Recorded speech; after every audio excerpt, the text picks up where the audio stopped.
Welcome to Stribling's New York. I'm your host, Rob Taub, on WOR AM Radio, 710 on your digital dial and iHeart Media Corporation company.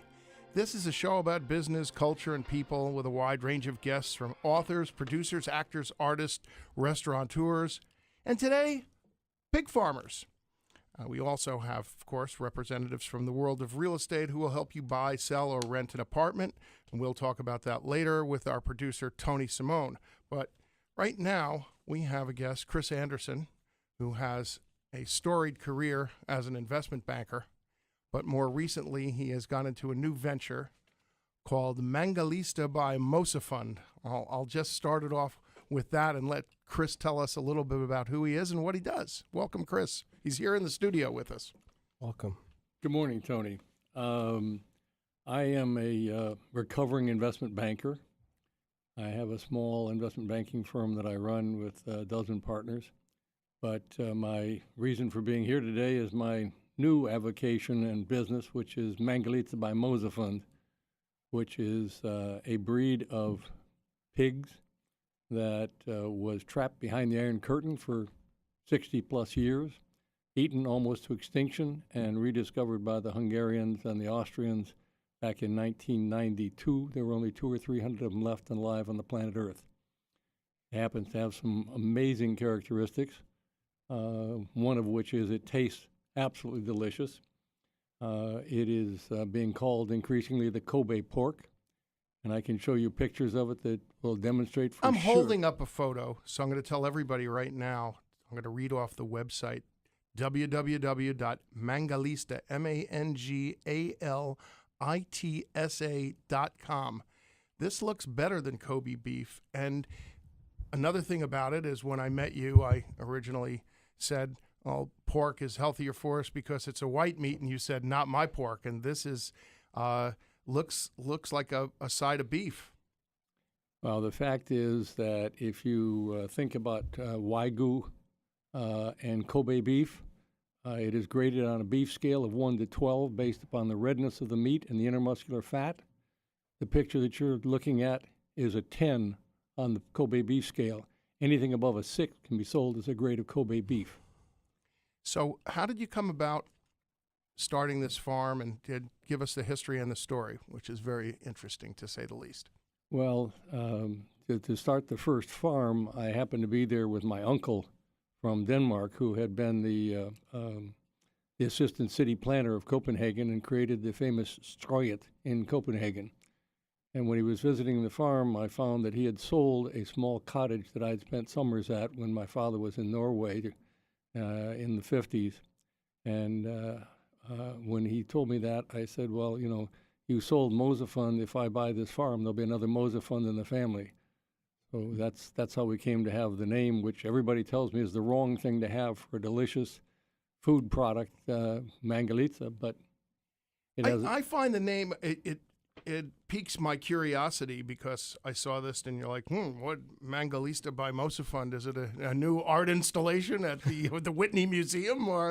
And actually, it also doesn't look very much like a pig. It's very unusual looking. So tell us a little bit about that. Well, it's one of two pigs that are direct linear outcrosses of the wild European boar. It has long curly hair, and the other one is the famous Pata Negra, the Blackfoot Iberian pig. These are also two pigs who have black toenails, which says that they have no Asian swine blood in them. And as it happens, they're both cousins. And the royalty who created both of the brands happen to be cousins also. Prince Joseph von Habsburg created the Mangalitsa, and Maria Theresa created the Spanish pig, the black-footed. Well, I'm going to get a little tangential here, but you have a small, I guess, can we call this a leaflet, or it's not really a brochure, but it's multicolored for at least, and it's packed with information. And on the back, it says where to find Mangalitsa by Mosefund. And you have New York restaurants. Some of my favorites, Anissa, which is a fabulous restaurant in Greenwich Village and very underrated or unknown.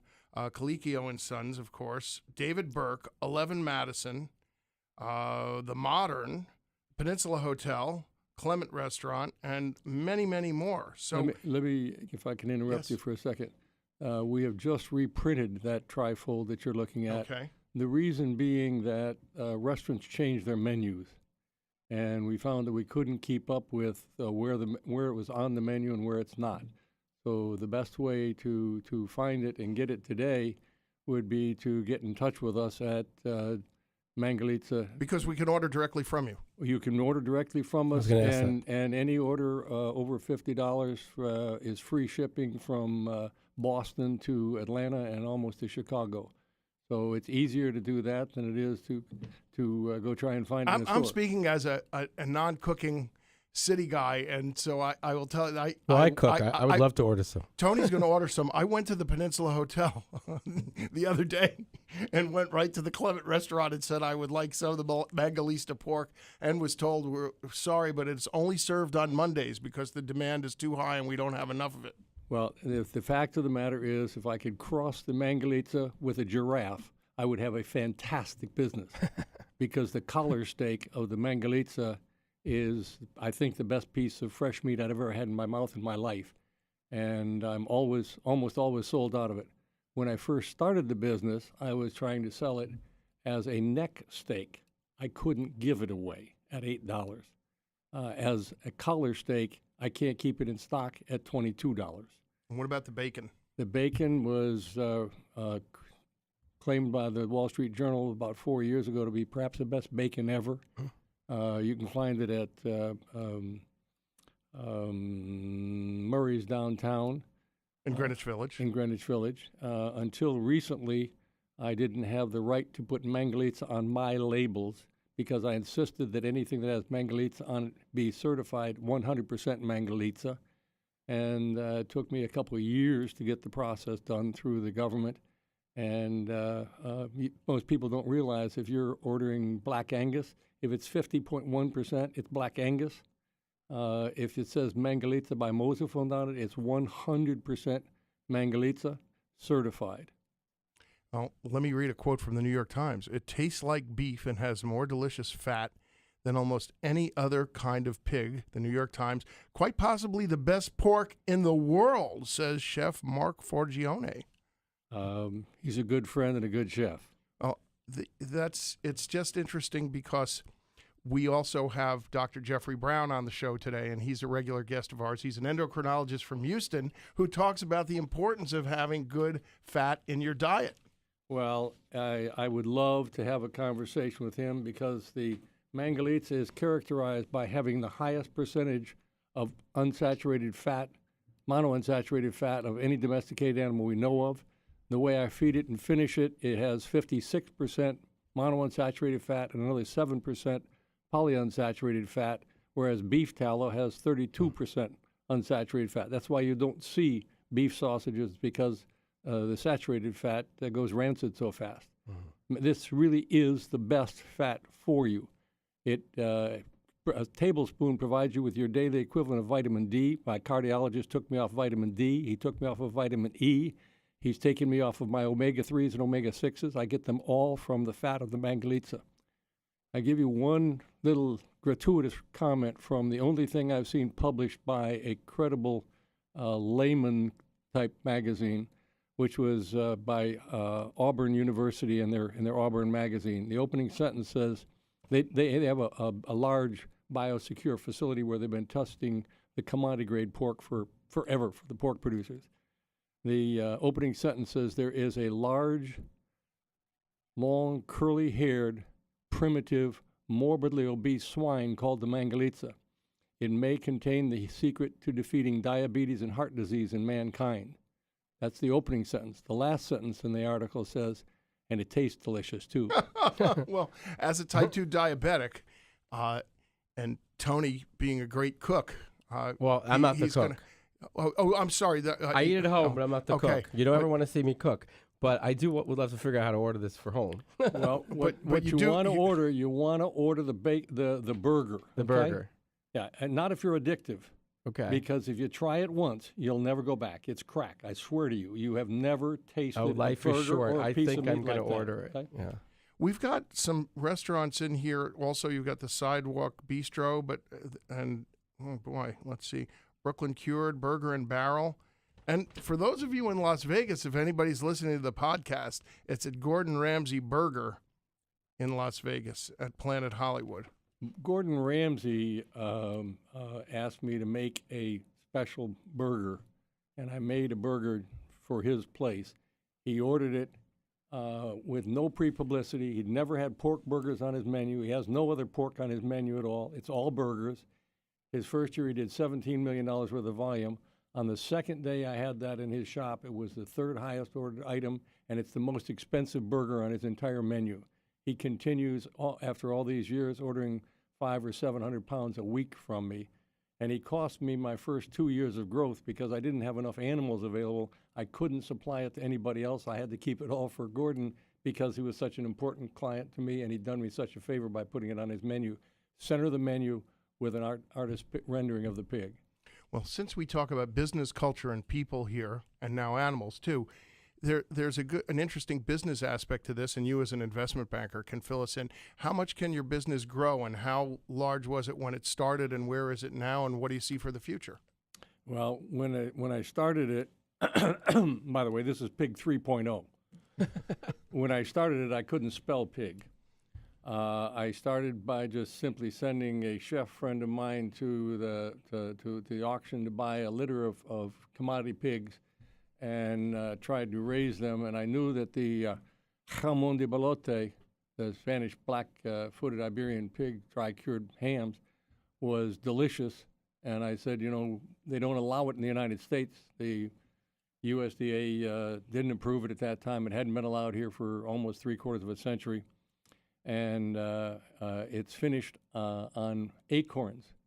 So I said, well, I can't do that. So he said, well, I can buy French chestnut flour, and there's some chestnuts in the woods where these pigs are raised also. So let's try that. So I raised my first litter of pigs to try and make a better meat. I raised it on imported French chestnut flour, and the farm next to me had a small goat herd, but they couldn't sell their goat's milk because they didn't have the sanitation equipment required by the government to sell goat's milk. So I raised my Pig 1.0 on imported French chestnut flour and raw goat's milk. It was delicious. It was different. It wasn't anything like what I wanted. How large is a litter of pigs? I was going to... You spend a lot of time on the farm, too? Oh, yeah. I now have 7 farms. Wow. How large is a litter? It depends on the breed of pigs. The record holder is a pig in China, the Mishan, which is a relatively small pig, and they have 16 per litter. The commodity pig, which has been improved to become white meat and has been improved such that it doesn't have any fat, so it doesn't have any flavor because they're trying to imitate chicken, they have a dozen teats and have litters of a dozen. I struggle like the dickens to get 7+ live births per litter. So then we've kind of been duped by the color of the meat in order to try and make it look palatable, or people tell people that they're eating healthier. Most pork is white now, but the red is better. So give us some info on that. Well, the fact of the matter is, if you go back in history, we had a president who ran for office saying a chicken in every pot because chicken was the expensive meat at that time. When Mr. Tyson got into it and figured out how to beat that and beat the farmers at their own game, the price of chicken came down and down and down until it was competitive with pork, and pork was losing market share. So it happens that they went to a number of places, and I happened to bump into one of the guys over my dinner table who came up with the other white meat as a slogan. He said, it seemed like a good idea at the time. But the reason the meat is white is because the animal is raised in a building. It does not get to move around, and it's the movement that creates the redness and the richness and the flavor of the meat. So if you, and by the way, when I went to Spain to eat the acorns in the woods with the Spanish pigs to find out why my acorns in New Jersey wouldn't give me the same flavor, I saw that the Spaniards put a pin through the nose of their pigs so that they can't root. And I came back and I said, wow, I've got a great idea. We can stop building all this expensive fence and everything. We'll just put a pin through it. Somebody says, what's the best tasting piece of your fresh meat? I said, the neck. Why is the neck the most important? It's because they root, and that's where all the exercise is, and that's where the redness is, and the intermuscular fat, and that's what creates this wonderful, wonderful animal. And we've got plenty of it at www.mangalitsa.com, except for the collar steak. So if you're going to order the collar steak, you got to order it ahead of time, most of the time, and also we got plenty of other products. We now have, finally, after 9 years, I've gotten a dry curing facility in Woodbridge, New Jersey, where I'm starting to make all the charcuterie products. The charcuterie platter at the Park Hyatt on 150. Yes, I've been there. They have a charcuterie platter in the evening, and that's 100% Mangalitsa. Is that from you? That's all mine. Okay, the Park Hyatt, right across the street from the Russian Tea Room, who they've also been here. So you can go to the Russian Tea Room for a quick shot of vodka and some caviar, and then go across the street to the Park Hyatt for some Mangalitsa. I really clamoring to run over there now. The Waldorf Astoria has committed to use my charcuterie on their my dry cured products on their charcuterie platter. But unfortunately, at this moment, they're changing over their ordering procedure, so it's not there yet. But they have committed to ordering it for the next year. Well, here's the question then: how big have you become, and how big can you get without losing the boutique feel of your business? You lose the quality of your product first before you get that big. I started out. I bought about 80 feeder pigs and got my sea legs, if you will. Ultimately, the fellow who got this imported to the United States through a loophole, which was fixed almost immediately after he shipped in the first 32 pigs. He ultimately couldn't figure out how to create the products that you need to move the animals full body. So he sold out to me in 2010, and I now have 7 farms, and I'm up to about 5,000 animals. And I've got something that probably approaches 90% of all the certified or certifiable Mangalitsa bloodstock in the United States of America. And the original farm, I'm looking at the brochure, is in Branchville, New Jersey? Is Correct. That where it all started? Correct. So eventually you're going to be running any tours at any of these places? It really sounds fascinating. I do. We do have people come by to tour it, but it's a problem for my staff. So we limit it to Wednesday, and you have to book it in advance. But you'd be astonished at what's going on with the restaurants and the retail stores now. The number of people that want to tell me what they want to come see, and they want to tell me what to do. And much of it makes sense, but some of it is just off the wall. Well, from an interesting perspective, from a diabetic, and I speak a lot on diabetes on the radio, on television, and to groups in public. One of the things we always talk about is how people are deceived by color. And we've bleached bread, we bleach cereal, we bleach rice, and now I've learned today that in our own way we've bleached the flavor and the goodness out of the pork, because if it's white, people are thinking, well, then it's cleaner, or it's healthier, or it's better, or it's more like chicken. It's the old "it tastes like chicken, it looks like chicken" fallacy. Well, that's true, and it's also true with much of your red meat. The reason you have all the very, very, very inexpensive burgers around is because they use everything that they sweep up off the floor after they made the steaks and roasts, and they grind it and they call it hamburger. There's no ham in their hamburger. I got ham in my hamburger, damn it. Okay, and you ought to try it. It's just incredible. What made you want to become a pig farmer? As usual, I in my earlier career at Drexel, I fought the government for 5 years on civil matters, and I found the smoking gun in their files about 6 weeks before my trial date. And within 72 hours, they petitioned the court to drop all charges. So I don't necessarily like all the regulation and all the government items. And when they told me I couldn't get Jamon de Bellota in New York City, I could buy guns, I could buy drugs, I could buy girls, I could buy boys, but I couldn't buy Spanish hams. I said, wait a minute. I may be just a dumb banker, but I can raise a pig, can't I? It's been 9 years. I'm not quite as confident as I was then, but I'm getting pretty damn close. Well, you've had quite a career as an investment banker, but talking about pig farming is far more compelling for us, and I really appreciate you joining us, and I can't wait to go to Tony's for a sumptuous meal. Which someone else will cook. And I'm going to run over and try that charcuterie tonight. Thank you so much for joining us. Let me just plug, we're on Stribling's New York on WOR AM radio, and everybody should go to Mangalitsa.com, Mangalitsa.com. We've been joined by Chris Andersen. Thanks so much for being here. Thank you. Thanks so much for having me.